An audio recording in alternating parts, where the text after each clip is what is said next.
Mimi nimeishi Ulaya, nyewe bado. Mimi nimekaa Manolo, Hong Kong, Johannesburg huko, Indonesia. Nyewe mlikuwa bado wadogo. Mwaka 92 mimi nilikuwa New York. Kwa New York huko 92 hiyo. Wakati huo wanamuziki wa New York wakina MC Hammer. MC Hammer. Wakina Dabrat. Wananiuliza mimi, Steve, Tanzania, are you real? Ambia real. Wananiuliza wale, wajua kule mtoni lazima ushake. Are you nigga? Ambia nigga. Unaambia Steve nigga, ambia nigga. Ya what's up? Ambia what's up Mimi yani hapa tu basi nimezaliwa Bongo, lakini mimi nigga. Mimi nigga. Steve, are you ready? I'm ready. Ready haitu ready, ile inaitwa ready. Really haitu really, inaitwa really. Lazima umengenye kidogo ulimi, kama umefanyaje? Unangata hivi babu. Unaweka ile. Mimi Ulaya kule watu endorsement ya wenzetu nchi za nje, endorsement ya kwanza ya Marekani ni kulinda taifa lao. Wamefanikiwa kwenye hilo. Endorsement ya kwanza za nchi zote za Ulaya ni raia wa Ulaya kulinda nini? Nchi zao. Wanakuwa wana bondi na taifa lao. Unapozungumza kwenye kulipa kodi wako serious. Unapozungumza kwenye ajira wako serious. Unapozungumza ubabaishaji, wanalinda heshima ya nchi yao. Na jambo lenyewe linatuhusu wote, mpaka nyinyi waandishi wa habari. Maana nimegusa kila sekta. Mnatambua, mnajua kwamba tulikuwa na wapiga picha wazuri, tulikuwa na waandishi wa habari wazuri, tulikuwa na wacheza movie wazuri, tulikuwa na waimba taarabu wazuri, tulikuwa na wacheza mpira wazuri, tulikuwa na waigizaji wazuri, tulikuwa na wanamuziki wa dansi wazuri. Nani ambaye anaijua kesho?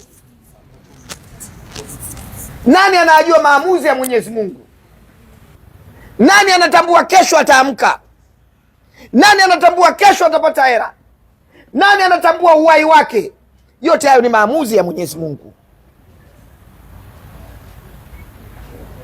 Tumeona kesho tufanye ibada maalum ya kuwakumbuka ndugu zetu waandishi wa habari, ndugu zetu wacheza sinema, ndugu zetu wacheza mpira, ndugu zetu waimba taarabu, ndugu zetu waimba mziki wa dansi, ndugu zetu wacheza sinema, ndugu zetu waimba kwaya, ndugu zetu wachoraji, wanariadha. Tuwakumbuke pale Leaders kwa kusoma dua, kula pamoja, kunywa pamoja na kusikiza miziki ya Injili. Na wanamziki wa dance kama mnavyoona hapa, wakina Nyoshi watawakumbuka, wakina Maru Stonch, wakina Ndanda Kosovo. Tuko pale, mna bendi live inapiga pale kukumbuka watu ambao tulikuwa nao kwenye maisha yetu.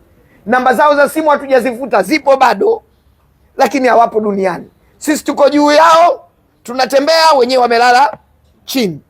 Hayo ni maamuzi ya Mwenyezi Mungu. Hayo ni maamuzi ya Mwenyezi Mungu. Angali tuko hapa mbele, hatujui nani atatangulia. Angali mpo huko, hatujui nani atatangulia. Huwa naongea, vijana wote wa nchi hii, kama umezaliwa kwenye taifa linaloitwa Tanzania, jiheshimu. Mungu amekupa nafasi ya kuishi kwenye taifa lenye upendo, mshikamano, amani, utulivu na weredi. Taifa letu lina weredi. Unapokwenda katika mataifa mengine, ukiulizwa unatoka wapi, ukisema unatoka Tanzania, wana respect. Kwa sababu taifa letu ndio chanzo cha mataifa mengine kupata uhuru.